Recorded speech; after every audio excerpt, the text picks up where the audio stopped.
Assalamualaikum warahmatullahi wabarakatuh. Rasulullah Shallallahu Alaihi Wasallam adalah nabi dan rasul terakhir yang diutus oleh Allah untuk menyiarkan agama yang benar, yaitu ajaran agama Islam. Rasulullah dilahirkan pada masa jahiliyah, di mana masa tersebut keadaan bangsa Arab jauh dari kata kebenaran. Seperti yang sudah dijelaskan pada pertemuan sebelumnya, yaitu pada materi substansi dan strategi dakwah Rasulullah Shallallahu Alaihi Wasallam periode Mekah, di mana saat itu usia Rasulullah menginjak 40 tahun. Beliau sering berkholwat atau menyendiri di suatu tempat yang jauh dari keramaian, tepatnya di Gua Hiro yang terletak di Jabal Nur sekitar 5 km di sebelah utara Mekah. Hingga pada suatu saat, tepatnya pada tanggal 17 Ramadan tahun 611 Masehi, malaikat Jibril datang kepada Rasulullah dan menyampaikan wahyu dari Allah, yaitu dalam surat Al-Alaq ayat 1-5. Turunnya wahyu pertama tersebut menunjukkan bahwa Nabi Muhammad SAW telah resmi diangkat oleh Allah sebagai Nabi dan Rasul.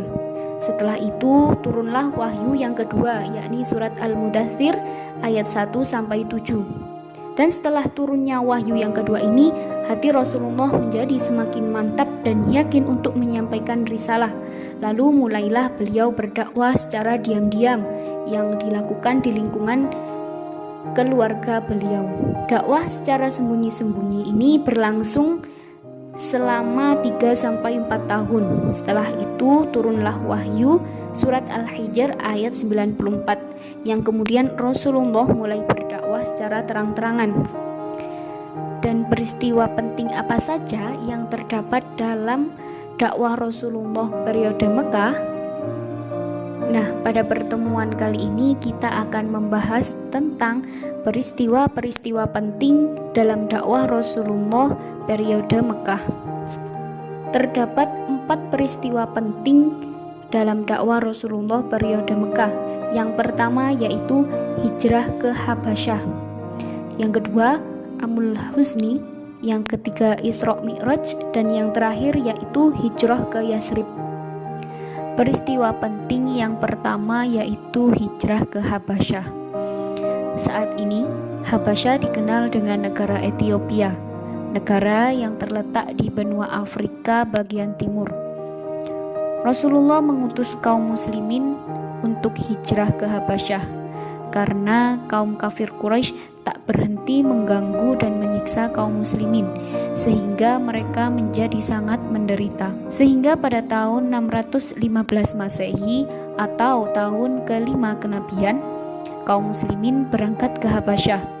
Di sana terdapat seorang raja yang tidak ada seorang pun teraniaya di sisinya, walaupun raja seorang Nasrani. Raja itu bernama Raja Najasyi.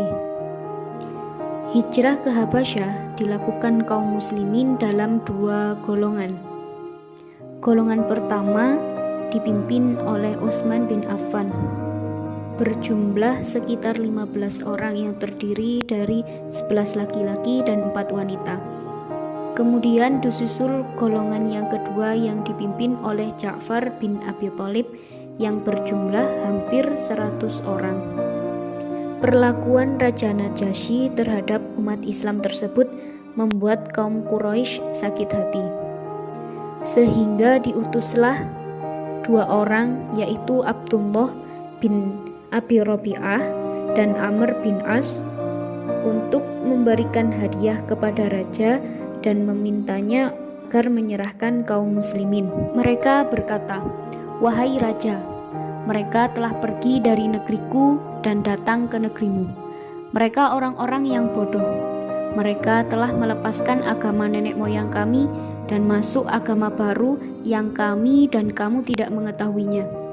Maka kami diutus oleh pemimpin-pemimpin kami untuk meminta kepadamu agar mereka dikembalikan kepada kami." Dari delegasi kaum Quraisy, lantas Raja Najasyi memanggil Ja'far bin Abi Thalib dan rombongannya. Dengan tegas beliau menjelaskan maksud dan kedatangannya ke Habasyah dan mengatakan, "Wahai raja, kami bukanlah budak yang lari dari tuannya atau pembunuh yang lari dari tebusan darah. Kami lari dari Mekah hanya untuk menyelamatkan diri dari penyiksaan dan tekanan yang dilakukan para pemuka Quraisy terhadap kami.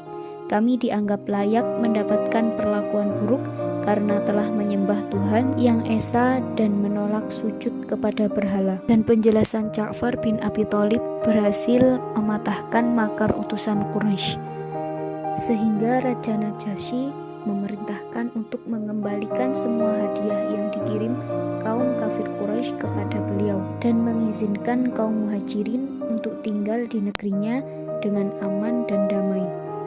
Dan peristiwa yang kedua yaitu Amul Husni atau tahun duka cita. Kesedihan ini terjadi selang beberapa bulan setelah pemboikotan terhadap keluarga Rasulullah SAW. Kesedihan pertama yaitu saat Rasulullah SAW ditinggal wafat oleh paman beliau yaitu Abu Thalib bin Abdul Muthalib. Beliau adalah seorang perisai yang melindungi Nabi Muhammad SAW dengan segala kekuatan dan ketabahan hati yang dimilikinya.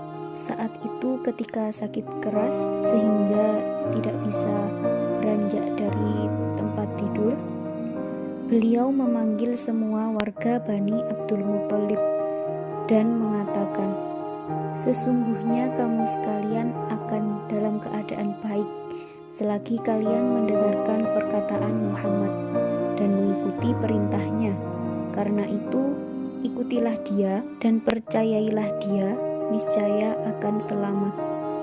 Kesedihan yang kedua yaitu Rasulullah SAW ditinggal wafat oleh istri tercinta beliau yaitu Sayyidah Khadijah binti Khuwailid.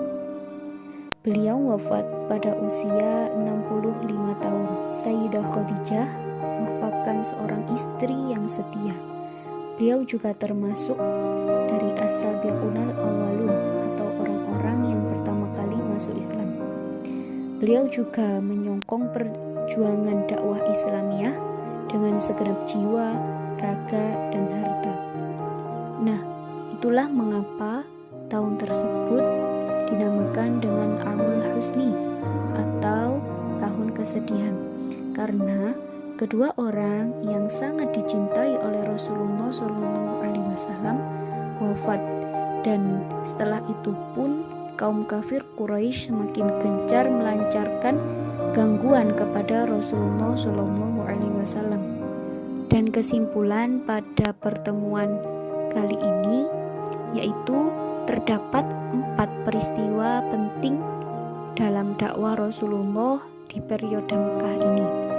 Yang pertama yaitu hijrah ke Habasyah, yang kedua Amul Husni, yang ketiga Isra Mi'raj, dan yang terakhir yaitu hijrah ke Yathrib. Hijrah ke Habasyah terjadi pada tahun 615 Masehi atau tahun kelima dari kenabian, dan kaum muslimin hijrah dalam 2 gelombang. Gelombang yang pertama dipimpin oleh Utsman bin Affan dan gelombang kedua dipimpin oleh Ja'far bin Abi Thalib. Kedatangan kaum muslimin diterima oleh Raja Najasyi dengan baik. Namun saat kaum Quraisy mendengarnya, mereka mengirimkan 2 orang utusan. Raja Najasyi mengizinkan kaum muslimin untuk tinggal di negaranya dengan aman dan damai, untuk memberi hadiah dan meminta raja untuk mengembalikan para kaum muslimin.